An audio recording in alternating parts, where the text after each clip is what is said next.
Hello students, आज हम यहाँ पर जानेंगे एक one trick for acidic nature, basic nature, reducing nature और ऑक्सीडाइजिंग नेचर। इन सभी का जब नेचर, कोई भी कंपाउंड का नेचर हमको पता करना हो तो हम यहाँ पर एक ट्रिक के बारे में जानेंगे कि किसी भी कंपाउंड का एसिडिक नेचर किस टाइप से अपन फाइंड आउट कर सकते हैं, या बेसिक नेचर या रेड्यूसिंग नेचर या ऑक्सीडाइजिंग नेचर किस तरीके से हम पता कर सकते हैं। तो ट्रिक क्या है? अब ट्रिक आपको ये याद रखनी है यहाँ पर कि जो ट्रिक होगी, वो जो ट्रिक है एसिडिक नेचर और रेड्यूसिंग नेचर डायरेक्टली प्रोपोर्शनल होगा किसके? इलेक्ट्रोनेगेटिविटी के। मतलब जब आपके कंपाउंड की इलेक्ट्रोनेगेटिविटी इंक्रीज होगी तो क्या होगा? एसिडिक नेचर और रेड्यूसिंग नेचर इंक्रीज होगा। और जो बेसिक नेचर होगा और ऑक्सीडाइजिंग नेचर होगा वो इलेक्ट्रोनेगेटिविटी के इनवर्सली प्रोपोर्शनल होगा। मींस इलेक्ट्रोनेगेटिविटी जब इंक्रीज होगी तो बेसिक नेचर और ऑक्सीडाइजिंग नेचर क्या होगा? डिक्रीज होगा। ये चीज आपको ध्यान रखनी है।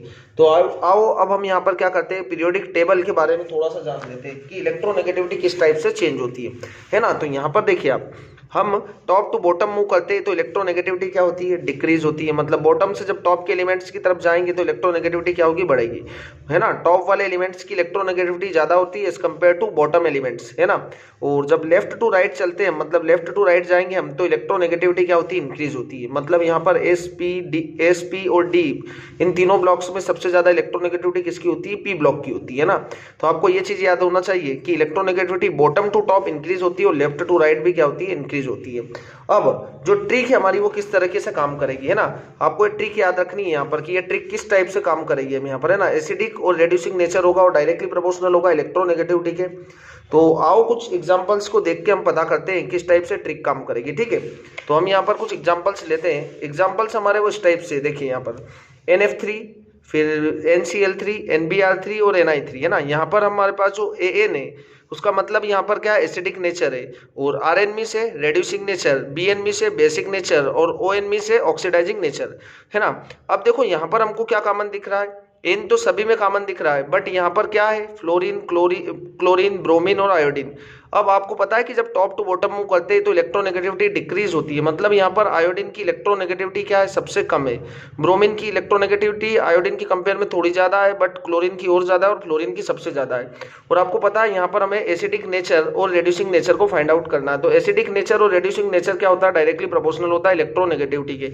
मतलब यहाँ पर फ्लोरीन की इलेक्ट्रोनेगेटिविटी, मतलब NF3 जो होगा उसकी इलेक्ट्रोनेगेटिविटी सबसे ज्यादा होगी, फिर NCl3 की होगी, NBr3 की होगी, NI3 की होगी, है ना। इसी तरह से हम बेसिक नेचर और ऑक्सीडेशन नेचर को फाइंड आउट करें तो क्या होगा? बेसिक नेचर और ऑक्सीडाइजिंग नेचर जो होगा वो इलेक्ट्रोनेगेटिविटी के क्या होगा? इनवर्सली प्रोपोर्शनल होगा। मतलब इलेक्ट्रोनेगेटिविटी बढ़ेगी तो ये क्या होगा? डिक्रीज होगा। तो यहाँ पर जो ऑर्डर होगा इसका जस्ट अपोजिट ऑर्डर होगा। तो आपको क्या करना है यहाँ पर? NI3, NBr3 और NF3, है ना। अगला एग्जाम्पल हम देखें यहाँ पर तो Li2, फिर क्या है? Na2O, K2O और Rb2O और CH2O। आपको दिख रहा है यहाँ पर कि ये सभी एलिमेंट्स फर्स्ट ब्लॉक के एलिमेंट्स है। दिख रहा है आपको? लिथियम, सोडियम, पोटेशियम, रुबिडियम और सीजियम। ऑक्सीजन सभी में क्या है? कॉमन है। अब आपको दिख रहा है यहाँ पर कि इलेक्ट्रोनेगेटिविटी इधर क्या हो रही है? डिक्रीज हो रही है ना। इलेक्ट्रोनेगेटिविटी डिक्रीज हो रही है, मतलब इसकी इलेक्ट्रोनेगेटिविटी लिथियम की सबसे ज्यादा है। तो इलेक्ट्रोनेगेटिविटी एसिडिक नेचर के डायरेक्टली प्रोपोर्शनल होती है। तो क्या होगा यहाँ पर? लिथियम ऑक्साइड की जो होगा एसिडिक नेचर वो सबसे ज्यादा होगा, है ना। एसिडिक नेचर या रेड्यूसिंग नेचर क्या होगा? लिथियम ऑक्साइड का सबसे ज्यादा होगा, Na2O का उससे कम होगा, फिर K2O, फिर Rb2O और फिर CH2O। अब हमें यहाँ पर जो Li2O का बेसिक नेचर और ऑक्सीडाइजिंग नेचर पता करना है। तो बेसिक नेचर और ऑक्सीडाइजिंग नेचर क्या होता है? इलेक्ट्रोनेगेटिविटी के इनवर्सली प्रोपोर्शनल होता है। तो ये वाला जो ऑर्डर है हमारा उसका जस्ट अपोजिट ऑर्डर होगा इसमें। तो क्या होगा यहाँ पर? ये वाला ऑर्डर होगा, है ना। तो बेसिक नेचर और ऑक्सीडाइजिंग नेचर में इसका जस्ट अपोजिट ऑर्डर होगा। अगला हम देखें यहाँ पर तो lithium hydroxide, sodium hydroxide, potassium hydroxide, rubidium hydroxide और सीजियम हाइड्रोक्साइड। यहाँ पर हमें एसिडिक नेचर और रेड्यूसिंग नेचर के बारे में बताना है। अब आपको पता है कि एसिडिक नेचर और रेड्यूसिंग नेचर जो होता है वो इलेक्ट्रोनेगेटिविटी के डायरेक्टली प्रोपोर्शनल होता है। सबसे ज्यादा इलेक्ट्रोनेगेटिविटी किसकी है? लिथियम हाइड्रोक्साइड की है। तो यहाँ पर क्या होगा nature? Lithium, sodium hydroxide, potassium hydroxide, rubidium hydroxide, क्योंकि एसिडिक नेचर डायरेक्टली प्रोपोर्शनल होगा, है ना।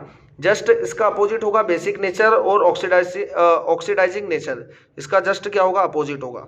तो इस टाइप से आप यहाँ पर सॉरी, तो यहाँ पर क्या होगा? NF3, NCl3, NBr3 और NI3।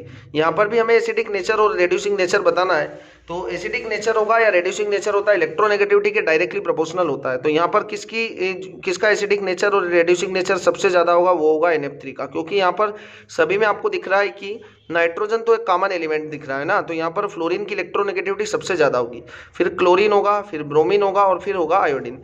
इसी टाइप से जो बेसिक नेचर होगा वो क्या होगा, इलेक्ट्रोनेगेटिविटी के इनवर्सली प्रोपोर्शनल होता है। तो यहाँ पर क्या होगा, इसके जस्ट अपोजिट ऑर्डर होगा, है ना।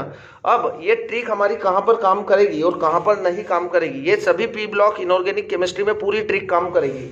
कौन सी वाली ट्रिक, ये वाली ट्रिक। तो एसिडिक नेचर और रेड्यूसिंग नेचर जो होगा वो डायरेक्टली प्रोपोर्शनल होगा इलेक्ट्रोनेगेटिविटी के, और बेसिक नेचर और ऑक्सीडाइजिंग नेचर होगा इनवर्सली प्रोपोर्शनल इलेक्ट्रोनेगेटिविटी के।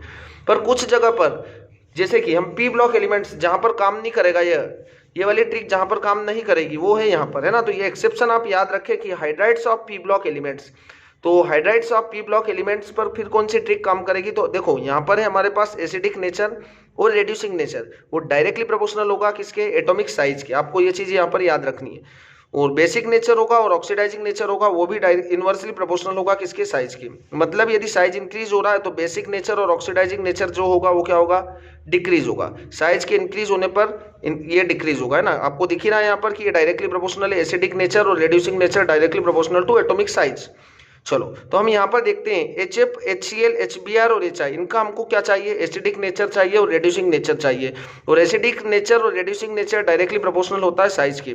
तो साइज सबसे बड़ा किसका है, आयोडीन का है। आपको दिख ही रहा है क्योंकि हाइड्रोजन यहाँ पर क्या है, कॉमन है। आयोडीन का साइज सबसे बड़ा होता है, तो इसका एसिडिक नेचर और रेड्यूसिंग नेचर भी आयोडीन वाले का क्या होगा, मतलब HI हाइड्रोजन आयोडाइड का सबसे ज्यादा होगा। फिर HBr आएगा, फिर HCl और फिर आएगा HF। इसके जस्ट अपोजिट होगा बेसिक नेचर और ऑक्सीडाइजिंग नेचर। तो बेसिक नेचर सबसे ज्यादा किसका होगा, जिसका साइज क्या होगा, कम होगा। तो सबसे कम साइज किसका है, HF का। तो यहाँ पर हमारा इसका जस्ट अपोजिट ऑर्डर होगा, ठीक है। तो ये हमारे पास ऑर्डर इस तरीके से हम क्या फाइंड आउट कर सकते हैं। तो ये दोनों ट्रिक्स आपको याद रखना है। कैसी लगी ट्रिक्स दोस्तों आपको, इसके लिए हमारा चैनल सब्सक्राइब करें।